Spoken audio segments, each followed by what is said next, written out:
Aujourd'hui j'ai moins le temps, alors je vous fais une vidéo simple. Salut tout le monde, c'est Lizofy et bienvenue dans cette vidéo consacrée à un sujet dont je voulais parler depuis pas mal de temps mine de rien. La première fois que je vous ai parlé de ça, c'était il y a 3 ou 4 ans, c'est dire. Et c'était à propos de ces choses-là. Ces choses-là que vous voyez, ce sont des papiers carton avec une fine couche de mousse. Et pourquoi je voulais vous parler de ça? Eh bien parce que ça peut vous intéresser. Il y a un jeu que vous connaissez bien sur ma chaîne si vous me suivez depuis longtemps. J'en parle depuis un petit moment, il s'agit de Doom. Doom, c'est un jeu, un dungeon crawler, avec un joueur qui joue un maître du jeu qui va essayer de poutrer les autres joueurs, et les joueurs qui essaient de faire leur mission, tout simplement. C'est un jeu du début des années 2000, à l'époque des gros jeux FFG, donc l'époque de Battlestar Galactica, de Horror Arkham V2, de Starcraft, bref. C'est une époque où on avait des gros jeux ambitieux, sincèrement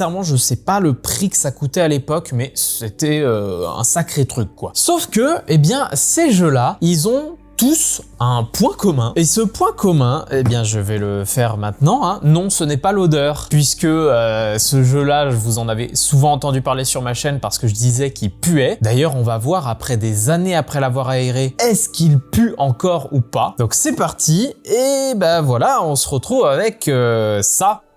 Ça sent bon. Quand je dis on se retrouve avec ça, c'est on se retrouve avec un gros merdier. Alors, vous voyez, hein, ça, les figurines, on peut pas les mettre dans un endroit en particulier. Hein, elles sont dans des sacs à la con. Les sachets des différents jetons, etc.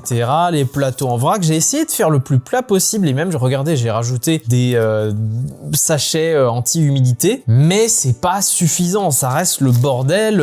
Les tuiles de terrain, regardez-moi ça, elles sont toutes séparées. C'est pas très ergonomique pour la mise en place, c'est pas très ergonomique pour le plaisir de jeu. C'est pourquoi je me suis renseigné avant tout sur est-ce qu'il existe un insert, un organiseur de ce jeu-là? Alors, il faut savoir que les organiseurs, les inserts, c'est des moyens pour ranger vos boîtes. Parce qu'il y a encore aujourd'hui des jeux qui sont pas bien rangés et qui sont surtout avec des boîtes vides où les objets sont balancés comme ça. J'ai en tête Terraforming Mars, j'ai en tête les ruines perdues de Narak où il y a rien pour ranger en fait. Il y a des solutions qui existent créées par directement des entreprises qui font des inserts comme Folded Space. J'en avais acheté un pour ma première version d'Anachronie. Aujourd'hui, j'en ai plus besoin parce qu'ils ont fait un insert pour le gros Anachronie. Mais ça m'avait bien servi malgré tout. Il y a les solutions Zakabox qui n'existent plus aujourd'hui et c'est bien dommage parce que c'est plutôt pas mal. C'était des petites boîtes en plastique à pas cher qu'on pouvait découper et faire les formes qu'on voulait. J'en ai utilisé beaucoup justement pour les ruines perdues de Narak. Et la dernière solution, c'est est-ce que sur internet, quelqu'un en a fait un? Notamment, l'endroit où on cherche le plus ce genre de choses, ça va être Thingiverse, Board Game Geek. Thingiverse qui propose des modèles 3D, donc si vous avez une imprimante 3D, potentiellement vous avez des inserts en 3D possibles. Et sur Board Game Geek, sur les forums, il y a beaucoup de gens qui proposent leur création. Et c'était le cas de ce fameux Doom. Et comment cette personne a fait un insert? Eh bien, elle a utilisé des fameuses mousses comme celle-ci. En coupant, en collant avec de la colle synthétique, etc. De la colle à bois, quoi. Et logiquement, ça marche très bien puisque c'est la même matière, plus ou moins, que les Folded Space que j'avais utilisé à l'époque avec Anachronie. Donc le programme d'aujourd'hui, c'est voir à quel point cette personne a bien fait les choses et savoir si ça vaut le coup d'acheter ces fameuses plaques en carton mousse pour faire soi-même des organiseurs. Donc pour ça, j'ai imprimé absolument tout le document de ce cher monsieur que je remercie. Voici son pseudo, je ne te connais pas, mais merci beaucoup, et qui a fait tout un truc, évidemment écrit en anglais, qui explique combien de pages on a besoin, quel type d'outils on a besoin. Donc par exemple, j'ai une règle, j'ai un plateau à cutter, j'ai un cutter, voilà, j'ai pas mal de choses qui vont m'aider. Et après, on a tout ce qui est dimension, etc. Donc cette vidéo, je vais pas faire un tuto de ça, mais le but c'est surtout essayer de vous montrer si oui ou non c'est sympa, c'est pas sympa, c'est pénible ou non à faire, parce que des solutions, les joueurs en ont cherché plein. Il y a des gens ils font des origamis, il y a des gens ils mettent dans des milliards de sachets comme moi et ça leur convient très bien. Mais Doom, ça fait quand même partie des jeux très bordéliques et j'aimerais vraiment qu'il soit bien rangé. Sachant que cet organiseur peut inclure aussi l'extension. Bon, eh ben, faut se lancer à un moment. Donc c'est parti, je vais écarter la boîte de Doom puisque elle va me servir à rien pour la confection elle-même. C'était juste pour l'intro et vous parler un petit peu de tout ça. Et puis on va y aller. Alors, à ce que je vois de la première étape, il faut faire d'abord la base, c'est-à-dire le fond du premier, ils appellent ça des trays, donc des, comment ça s'appelle en anglais? Ouais, donc tray ça veut dire plateau, je ne le savais pas. J'ai sorti la colle à bois, on va pouvoir commencer à couper. Donc première chose, faire la base de ce plateau de 21 par 29,2 et non pas 21 par 29,7, sinon ça serait trop facile. Ça va pas être simple, mais on va faire vraiment comme on peut. J'essaie de voir par quel sens je prends les choses. 21 par 29,2, des travaux manuels, ça fait depuis l'école que je n'en ai pas fait.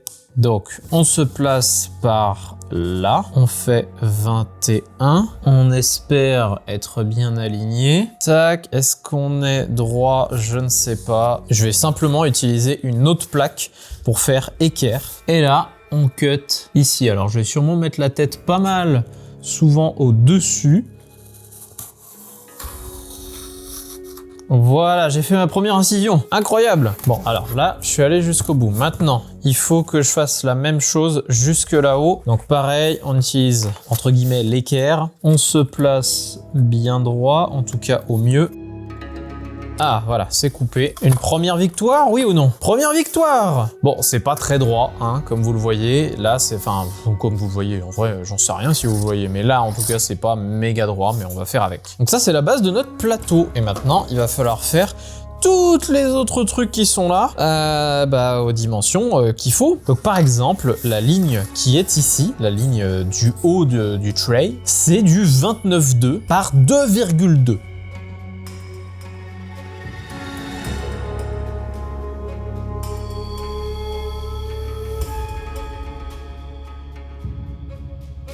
Alors c'est pas si simple à couper en vrai. Puis pour faire les mesures, prévoyez des choses plus égales que moi, hein. Enfin dans le sens mieux préparé quoi.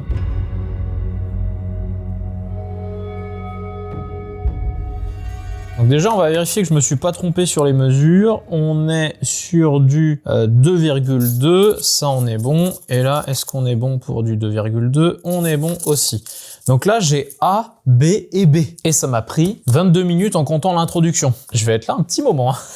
Là, de ce que je vois du schéma, donc les B, c'est fait. Après, il y a les C qui sont ici, qui sont de 10,3 cm par 2,2.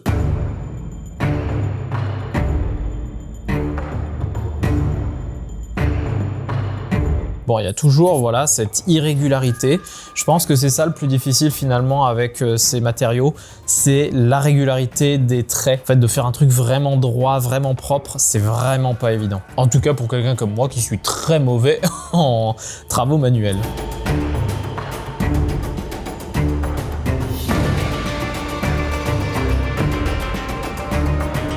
Ah, la précision, on verra aussi, hein, parce que... Oh putain! En fait, c'est un matériau qui est très peu permissif, c'est-à-dire que vous avez des fibres qui sont dans un sens, et si vous ne les prenez pas dans ce sens, ça va être très compliqué.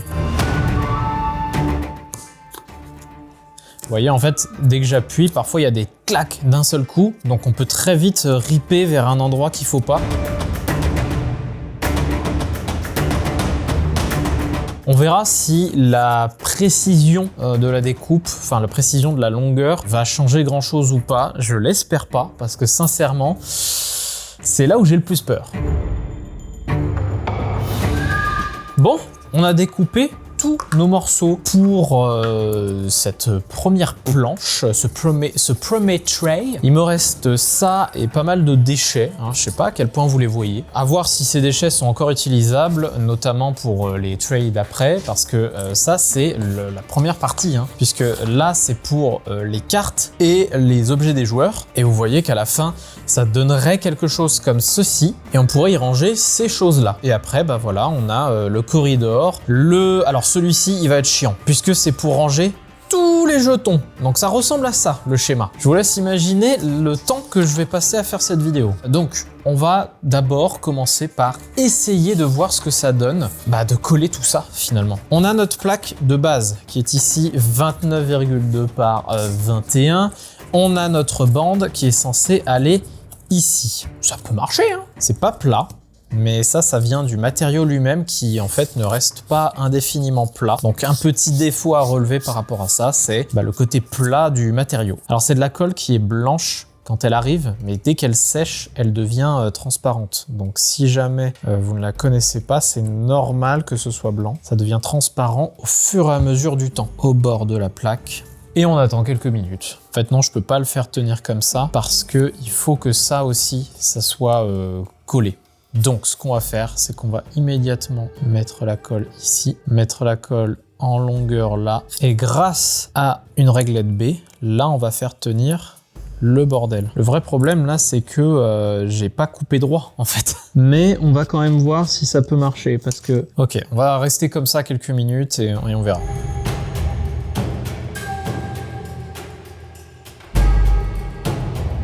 Pour le moment, j'ai posé mes 3 bandes, les 3 premières bandes finalement de la structure. Ce que je peux vous dire, c'est que c'est un matériau qui ne laisse pas le droit à l'erreur pour une simple raison. C'est que les endroits où vous posez, il faut que ce soit plat. C'est-à-dire que la bande que vous avez créée ici, il faut qu'elle soit plate là pour que ça colle vraiment bien. Et c'est pas le cas par exemple de cette deuxième ligne B. Celle-ci, franchement, elle tient plutôt bien. Ça sèche, là c'est encore en cours de séchage, donc voilà. Celle-ci, par contre, il a fallu que je mette un peu plus de contrainte, on va dire, à la bande pour arriver à un séchage pas dingue et qui est surtout accroché par là et pas tant par là. On verra à l'avenir ce que ça donnera, mais pour le moment, j'ai l'impression qu'il faut être très minutieux pour que le matériau et pour que le principe de ces organiseurs soit vraiment intéressant. Pendant que ça sèche, je vais couper le reste, tout simplement.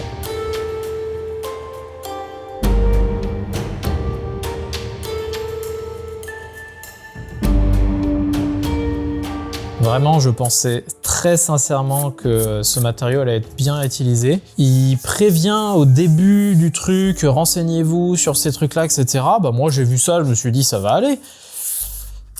Pas vraiment.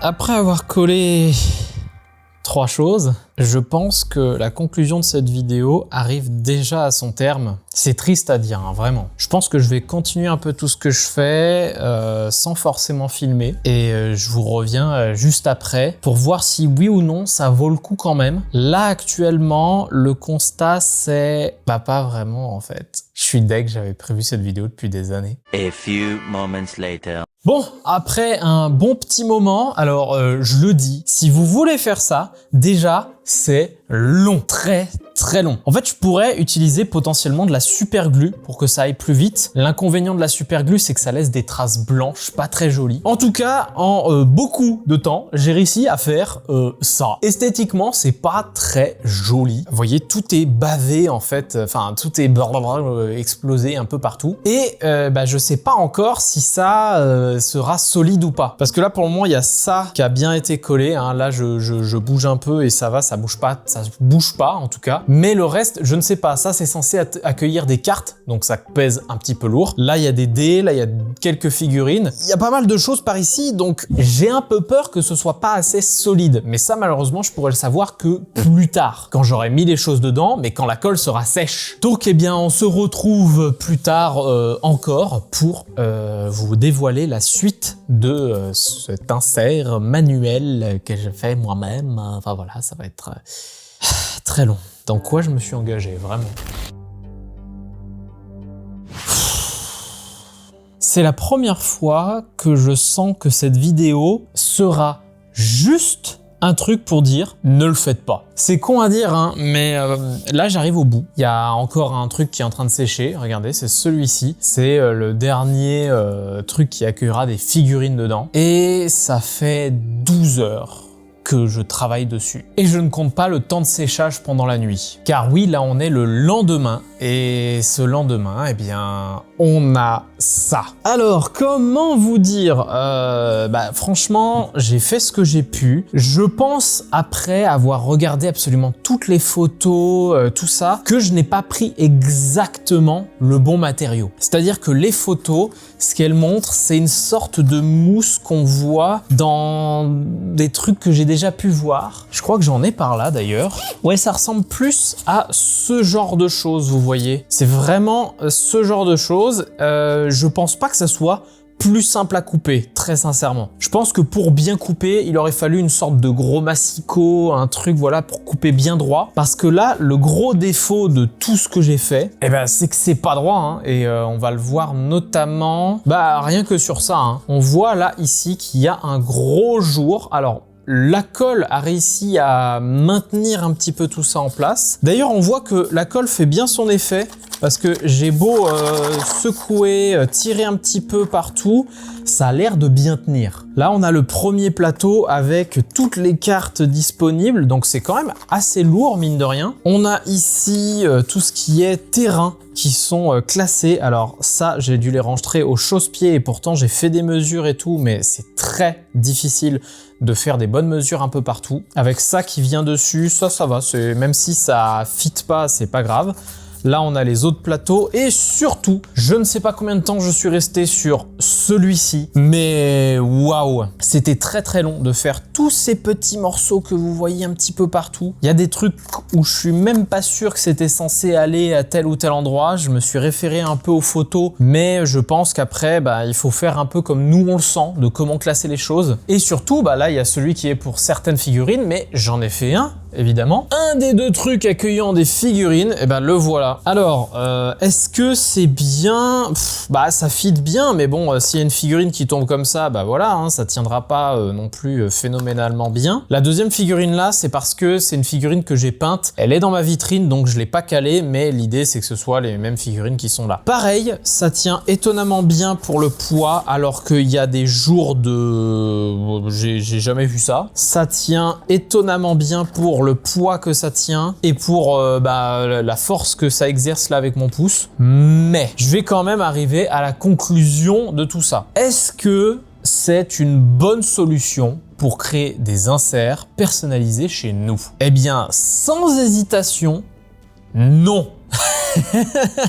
Ça n'est pas du tout une bonne façon de le faire, majoritairement pour deux raisons. La première, c'est que c'est très long. C'est vraiment très très long à faire. Là, j'ai dit, ça fait à peu près 12 heures que je suis dessus et je vous assure que j'ai tout donné pendant 12 heures. J'ai pas tiré au flanc, j'ai vraiment coupé, collé partout. Et donc voilà, j'ai quand même passé un temps monstrueux pour une vidéo que je pensais faire très rapidement. Alors, le tournage a été long, le montage normalement le sera moins, donc vous aurez bien une vidéo pour jeudi. Mais quand même, je me suis vraiment tué à la tâche. J'ai passé une journée quasi complète dessus et un peu plus de celle d'aujourd'hui pour faire tout ça. La deuxième chose, c'est que il faut des outils spécifiques. J'ai deux cutters ici, un qui est avec une sorte de pointe et un qui est un peu plus classique, plat. Pour bien profiter d'un cutter comme ça, pour profiter de son plat finalement, il faut sortir la lame. Le problème c'est qu'une lame de cutter,